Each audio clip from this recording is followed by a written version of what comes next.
Mathematics of olympiad question है first number में, if a to the power x equal to b to the power y equal to c to the power z and b square equal to ac, then find the value of y। Question answer given है, तो देखो solutions लिखेंगे, क्वेश्चन solve करेंगे। Solutions में given given expression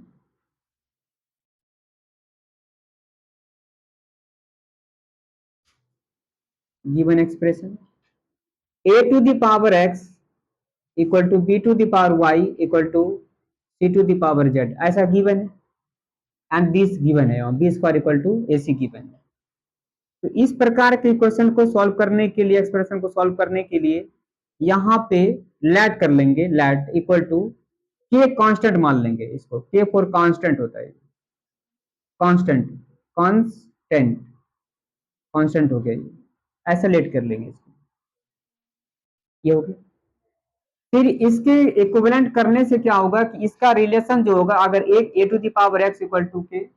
b to the power y equal to K और c to the power z equal to के साथ रिलेशन होगा। तो देखो यहाँ पे दिस इंप्लाइज साइन होगा, यहाँ पे एक बार लिखेंगे, राइट डाउन करेंगे, a to the power x equal to K, each and every सभी का अलग अलग स्टेप में दिस हो जाएगा। यहाँ पर अगर ऐसा है तो यहाँ पे क्या के का पावर कितना है, यहाँ पे 1 है, के पावर कितना है 1 है। यहाँ तुम लोग भी देखो थोड़ा समझो, यहाँ पे a to the power x equal to K, y to the power y equal to c to the power z, यहाँ देखो इक्वल टू के, देखो यहाँ सभी लोग देखो, इसको मान लिया मैंने कैश कांस्टेंट मान लेते हैं। कांस्टेंट मतलब इसको मैंने लेट किया, suppose that, suppose SUPPO suppose that मान लो, ऐसे मैंने वैल्यू मान लिया, ये क्या के मान लिया। मानने से बाद क्या होगा, आप इसका इसके बाद जो आगे प्रोसेस होगा, आगे स्टेप उठेगा, कहां से होगा, this equal to this first step, this equal to this second step और this equal to this third step होगा। तो फिर यहाँ पे to the power x equal to क्या होगा, के हो गया। उसी तरीके से यहाँ पे के पावर कितना है, यहाँ पे 1 है, के की पावर कितना 1 है, पहले आपको मैंने समझा दिया हूं। इसीलिए ये जो ये पावर है, पावर ट्रांसपोज होगा, ये बेस है, पावर है, बेस है, ये बेस के अभी बेस है, इसका पावर 1 है यहाँ पे। इसलिए सिर्फ और सिर्फ यहाँ पे जो बेस फिक्स रहेगा, सिर्फ पावर डिवाइड होगा, यहाँ पे क्या होगा 1 डिवाइड बाय एक्स हो जाएगा क्या, यहाँ पे क्या हो जाएगा, इसका ऑलरेडी 1 है पावर, तो power divide by 1 upon x, मतलब 1 divide by x equal to क्या 1 बाय एक्स, ऐसा होगा। इसको मैं डायरेक्ट यहाँ पे लिख दिया, यहाँ समझो ध्यान से, 1 बाय ए इक्वल टू ऐसा हो जाएगा, के अपॉन एक्स हो जाएगा। समझ में आ रही है, समझ में आ गया, आ रहा समझ में। उसी तरीके से आगे नेक्स्ट स्टेप पे एक लाइन खींच देंगे यहाँ पे, B to the power Y equal to K, इसका रिलेशन सिमिलरली यहाँ पे ऐसे ही होगा, ये क्या ओनली फॉर बी बराबर क्या हो जाएगा, k to the power 1 upon में वाई, ऐसा हो जाएगा। नेक्स्ट स्टेप देखो, नेक्स्ट स्टेप क्या है, c to the power z equal to k है, तो ओनली फॉर के क्या हो जाएगा, सी इक्वल टू क्या हो जाएगा, के टू द पावर क्या होगा यहाँ पे 1 अपॉन में जेड होगा, ऐसा हो जाएगा। समझ, इतना समझ में आ गया। अब क्या क्वेश्चन में है, देखो ये एंड बोला गया कि B square minus A C given है, then find the value of Y निकालना है। यहाँ पे ये किसका क्वेश्चन है, ये क्वेश्चन में दिया हुआ, यहाँ लिखेंगे on the given condition, condition क्या दिया हुआ है, बी स्क्वायर इक्वल टू क्या हुआ यहाँ पे ए सी गिवन, ऐसा गिवन है। आप देखो यहाँ पे क्वेश्चन में है B square equal to A C given है, यहाँ पे क्या लिखेंगे, देखो बी का वैल्यू कितना है, अब यहाँ ए का, बी का, सी का, सभी का वैल्यू फाइंड आउट हो चुका है, सबका वैल्यू यहाँ पे क्या हुआ है, फाइंड आउट हो चुका है। तो सी, ये सी का है, ये बी का है, ये ए का, यहाँ बी स्क्वायर है, तो यहाँ पे क्या बी के जगह वैल्यू पुट करेंगे, क्या लिखा, बी का वैल्यू क्या आया है, K to the power 1 by Y, ऐसा लिखा है, इसका क्या होगा होल स्क्वायर हो जाएगा, ऐसा हो जाएगा। इक्वल टू ए सी, एक ए सी मतलब ए का वैल्यू कितना है, K to the power 1/x, के टू द पावर 1/x लिखा हुआ है, 1/x, ध्यान से समझो, इनटू सी कितना है, सी का वैल्यू कितना है यहाँ पे, सी का वैल्यू यहाँ पे है, यहाँ पे लिखेंगे के into K to the power 1/z, 1/z, ठीक है। अब इसको सॉल्व करेंगे, यहां पे सॉल्व करेंगे तो क्या होगा, आपको पहले पता है कि मल्टीप्लिकेशन पावर ऐड होता है, मल्टीप्लिकेशन पावर ऐड होता है, कब होता है, ये फॉर्मूला है ना, पावर फॉर्मूला जो होता है कौन सा, a to the power m into a to the power n equal to a to the power m plus n हो जाता है। यहाँ पे इस फॉर्मूला का आइडेंटिटी का यूज होगा, क्या होगा, के टू द पावर 1 में एक्स प्लस 1 में जेड, क्योंकि ये एम है ये एन है, यहाँ पे इस तरह से लिखेंगे। अब इसको इधर सॉल्व करेंगे, देखो ये क्या लिखा हुआ है, ध्यान समझना, यहाँ पे के टू द पावर क्या लिखा हुआ है, 1 में वाई का होल स्क्वायर लिखा हुआ है, ऐसा लिखा हुआ है, होल स्क्वायर लिखा है, जिसको हम कैसे लिखेंगे, ध्यान समझो, के टू द पावर, इसको इसका मतलब क्या होगा, K to the power 1/y into K to the power 1/y, ऐसे इसका मतलब ये नहीं होता है, दो बार मल्टीप्लाई, अगर 3 उगाते हैं 3 बार लिखेंगे, सेम सेम चीज रिपीट होगा, इसमें भी इसी फॉर्मूला का यूज हो रहा है, मल्टीप्लिकेशन पावर ऐड होगा, ये बेस है, पावर है, बेस है पावर,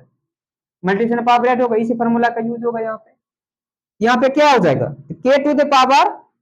1/y प्लस 1 में वाई, क्योंकि पावर सेम है ना, ऐसा होगा।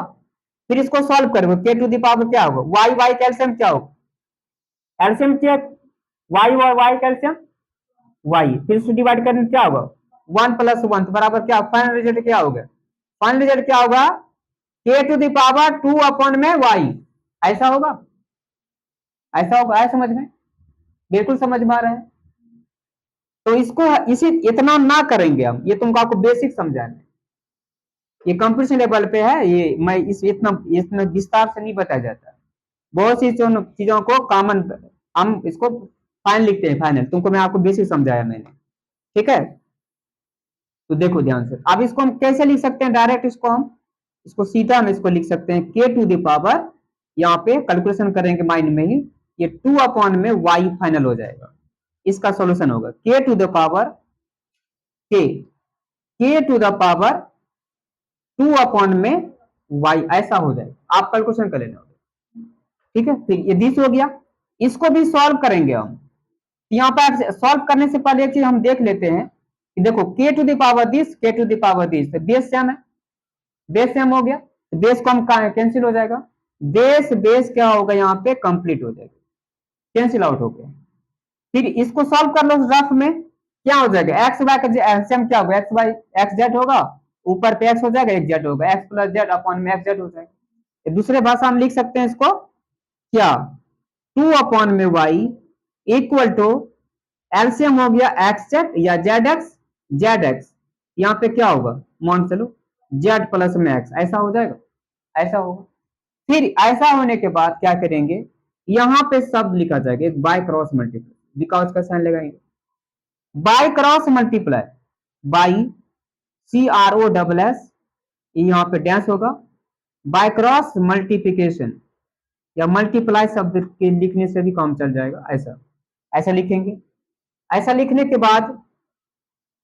देखो यहाँ पे नहीं हो पाएगा, इधर जगह नहीं है, अब इसको बाय क्रॉस मल्टीप्लाई मतलब क्या होगा, दिस इंटू दिस, इसको इससे मल्टीप्लाई करेंगे, आपका वैल्यू किसका निकालना है, y का निकालना है, find the value of y, y निकालना है तो इसको मल्टीप्लाई करते हैं, दिस इंटू दिस, क्या हो जाएगा, बाय क्रॉस मल्टीप्लाई, ध्यान समझो, y into Z plus x या x प्लस जेड लिख सकते हैं, इसको x प्लस जेड लिख सकते हैं, तो y इक्वल टू क्या हो जाएगा, y times Z plus x, बात समझ में आ रहा है क्या, यहाँ पे इसको मल्टीप्लाई कर रहे हैं और बराबर इसको मल्टीप्लाई करेंगे, तो y को इससे मल्टीप्लाई करेंगे तो ऐसा लिखेंगे, y times y into Z plus X equal to 2 into X Z,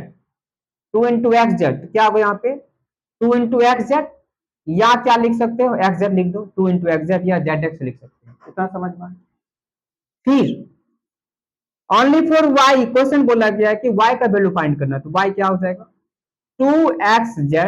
2xz whole divide by Z plus X, Z plus X. इतना कौन सा इस ऑप्शन, देखो कौन सा ऑप्शन मैच कर रहा है इसमें, कोई मैच कर रहा है, कोई भी मैच कर रहा है इसमें, कौन सा मैच कर रहा है, ऑप्शन बी मैच कर रहा है। देखो 2 टाइम्स एक्स जेड अपॉन में एक्स प्लस जेड कर रहा है मैच, ठीक है। तो ये option D is right answer होगा, option D, option D is right answer, D, option D, D, D is the option D, option खाली D, option D is right, is the right, right answer, ठीक है।